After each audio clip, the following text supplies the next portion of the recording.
Hello மக்களே, நம்ம சேனலில் ஃபர்ஸ்ட் டைம் பிளான்டிங் வீடியோவை பற்றி பார்க்க போகிறோம். பாருங்கள், இதில் என்னென்னா நம்ம ஸ்னேக் பிளான்ட் இருக்குது. இதை வச்சு ரொம்ப அடர்த்தியாக வந்துடுச்சு. அதை டீக்ளட்டர் பண்ணிவிட்டு மறுபடியும் ரீப்ளான்ட் பண்ண போகிறோம். வாங்க வீடியோக்குள்ளே போகலாம். வாங்க படப்படன்னு வேலையை ஸ்டார்ட் பண்ணிடலாம்.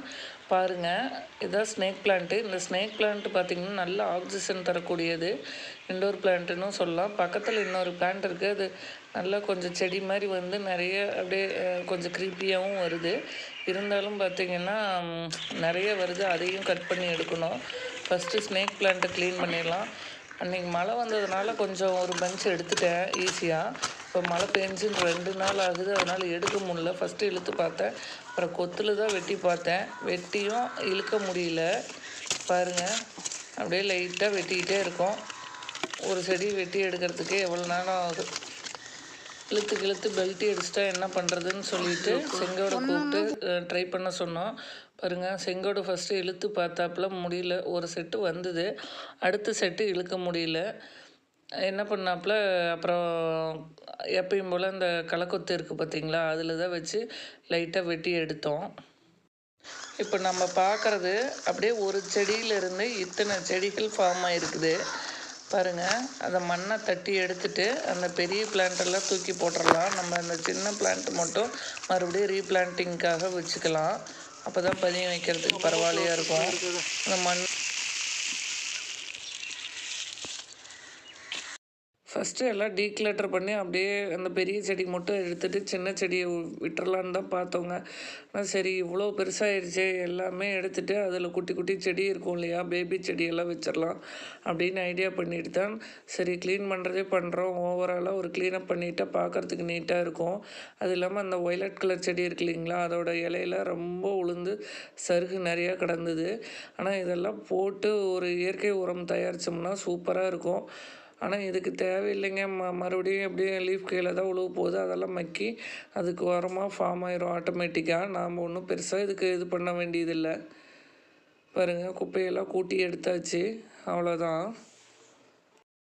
இந்த செடிக்கு பார்த்திங்கன்னா நம்ம வைக்கிறதுக்கு முன்னாடி ஒரு கிளறி விட்டுக்கலாம் மண்ணை. அப்போ தான் நல்லா வேர் பிடிக்கும். பாருங்கள், இந்த செடியை பொறுத்த வரைக்கும் என்னென்னா அப்படியே மேலாப்பில் தூக்கி போட்டால் கூட அப்படியே வேர் பிடிச்சி வந்துடும். அதனால் நம்ம ஒரு 2-3 இன்ச்சுக்கு மட்டும் குழி வச்சு எடுத்துக்கலாம். இது நல்ல ஒரு ஆக்சிஜன் பிளான்ட்டுங்க. இது இண்டோர் பிளான்ட்டுன்னு மெயினாக சொல்லுவாங்க. ஏன்னா வீட்டுக்குள்ளே நம்ம ஒரு செடி வச்சா கூட நல்ல ஆக்சிஜன் சர்க்குலேஷன் கிடைக்கும் நமக்கு. ட்ரை பண்ணி பாருங்கள்.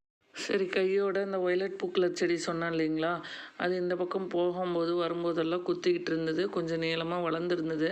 அதை சின்ன சின்ன குச்சிகள் மட்டும் அப்படியே கையில் உடச்சி எடுத்து ட்ரிம் பண்ணி விட்றலான்னு பண்ணிகிட்ருக்கேன். இது கொஞ்சம் ஃப்ளவரிங்கும் இருக்குது. அதனால் நம்ம இப்போ வெயில் காலத்தில் இந்த கலர் பார்க்க ரொம்ப அழகாக இருக்குதுன்னு சொன்னோம் இல்லைங்களா, அதனால் சரி பார்க்குறதுக்கு வெளியே வரும்போது நல்லா இருக்குமே அப்படிங்கிறதுக்காக கொஞ்சம் சரி இருக்கட்டும் அப்படின்னு விட்ருக்கேன். அப்புறமா இது டோட்டலாக ஃபுல்லாக ட்ரிம் பண்ணிக்கலாம் அப்படின்ட்டு. ஒரு வழியாக எல்லாமே பிளான் பண்ணி முடிச்சாச்சுங்க. இந்த பேபி பிளான்ட் எவ்வளோ க்யூட்டாக இருக்குதுன்னு பாருங்கள். ஓவரால் வியூ காமிக்கிற பாருங்கள். இந்த இடம் எவ்வளோ நீட்டாக க்ளீனாக இருக்குது. 1 மந்த் ஆர் 2 மந்த்துக்குள்ளே மறுபடியும் நம்ம ஃபஸ்ட் டைம் பார்த்தோம் இல்லைங்களா, அதே மாதிரி பஞ்சாக எல்லாமே வந்து கவர் ஆயிரும். மறுபடியும் நம்ம டீக்ளட்டர் பண்ணிட்டு இதே மாதிரி க்ளீன் பண்ணணும். ஆனால் இண்டோர் பிளான்ட்டாக வளர்த்துறதுக்கு இது ஒரு சூப்பர் பிளான்ட்டுங்க. பிளான்ட் வளர்க்கணுன்னு பிகினர்ஸ் யாராவது ஆசைப்பட்டிங்கன்னா இந்த ஸ்னேக் பிளான்ட்டை வச்சு ட்ரை பண்ணலாம். ரொம்ப மோஸ்ட் பியூட்டிஃபுல் பிளான்ட் அப்படின்னு நான் சொல்லுவேன். ஹாலில் டிவி ஸ்டாண்ட் மேலாம் வச்சா அழகாக இருக்கும். அதே மாதிரி இதுக்கு வாட்ரு வந்து கம்மியாக கொடுத்தா போதும். 15 days ஒன்ஸ் கொடுத்தா போதும். அப்புறம் பார்த்திங்கன்னா இந்த பிளான்ட்டுக்கு நம்ம ஃபைனலாக வாட்ரு பண்ணியாச்சு. நல்லா ஃப்ரெஷ்ஷாக ஃபீல் ஆகும். இந்த வீடியோ உங்களுக்கு பிடிச்சிருக்குன்னு நினைக்கிறேன். இந்த வீடியோ பிடிச்சிருந்தா லைக் பண்ணுங்கள், ஷேர் பண்ணுங்கள், சப்ஸ்கிரைப் பண்ணுங்கள். தேங்க்யூ.